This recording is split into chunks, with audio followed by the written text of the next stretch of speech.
Today I want to show you how the Scrum Master job looks like, or how to set up an agile team. And by doing that, I think the Scrum Master is pretty much like a mirror for the whole Scrum team. And he's the coach, and he helps the team to reflect and actually think about things like people issues or processes and the tool that they choose together. So he's like the big mirror for the team and for the company. And if you think about the team maturity and the team ability to solve problems, this is actually a very interesting thing. Like in the beginning, of course, you have the team building phase where you build the team, set it together. You have the storming, norming, and performing phase of Tuckman, and you set the people together. But I think there's a correlation to another thing I call this the level of self-management.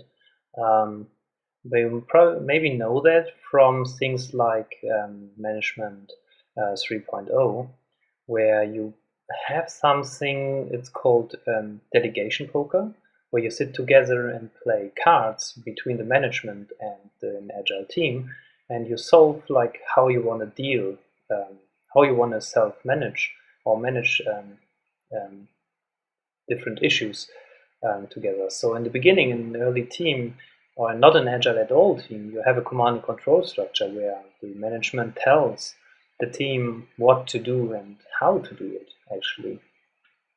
And then when you go further, the management explains maybe it says a bit more, at least I hope, and then it sells the idea of what they want to do, right?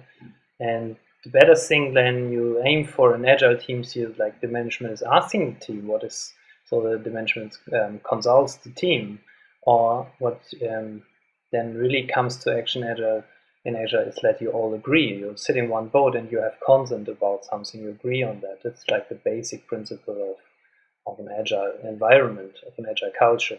And then later you turn the boat around and say, okay, now the management is just giving advice because he is the very experienced guy, or the management just inquires the decisions that the team made, and you can fully delegate that whole management thing to an agile team when it's well experienced. So classic topics like HR topics like salary and things, you can really give that to agile teams when they're very mature.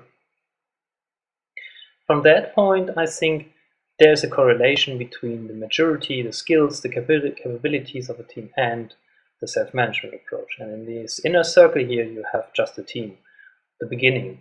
It's a good thing, but it's just a start. And then later, you have the self-organized team, which aims for more self-management and for more freedom in their decisions. And they have more, they're a performing team, so they're already delivering things. And then if you look ahead further, you probably don't have leaders like a strong management anymore. The team itself, this agile teams, becomes something like a leadership team.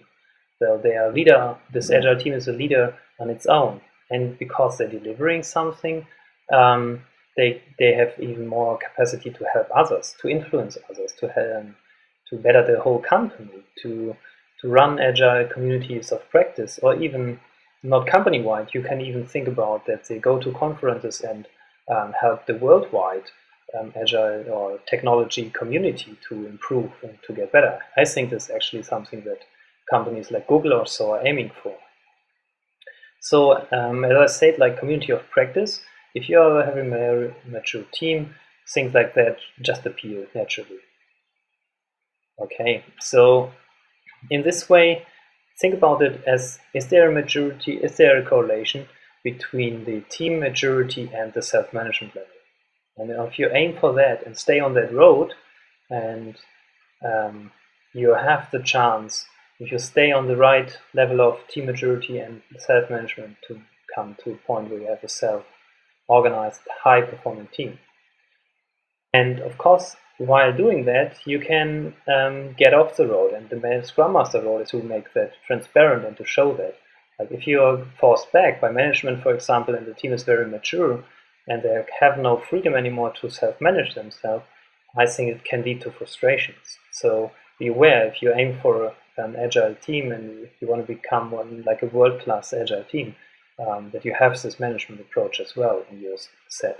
Or the other way, where you have a team which is not that experienced, and you give them this level of self-organization, self-management, actually, then it's just lost. So be sure that you stay on that road, right? Well, that's pretty much what I want to say. One thing. So in the beginning, I think the role is pretty much like a trainer for the team. Later, the role of Scrum Master is more like a consultant. And if you think about agile leadership, the role is pretty much like a personal coach. It's like a management coach. Because as I said, like the agile team is like a management on its own. And maybe some management say now, okay, well, I lose my control. I have no direct control anymore. Well, that's true.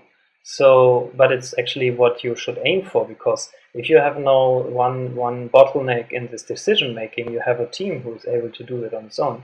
It's more flexible and can react better to the world. And I think that it's something you should aim for. And actually, there is no big risk in it, because as they stay on the road, they do their job, like they still delivering something and they still create value.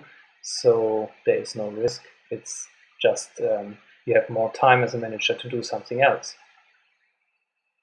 So that's pretty much what I want to tell you. It's like as last time, I now give everyone like a frame and a nice shades, and that's all. I hope you enjoyed it and think about the idea of an agile team and on the journey of becoming a world-class or a high-performing team. And I hope you enjoyed it and spread the word and share it with your friends and colleagues, and see you next time. Bye.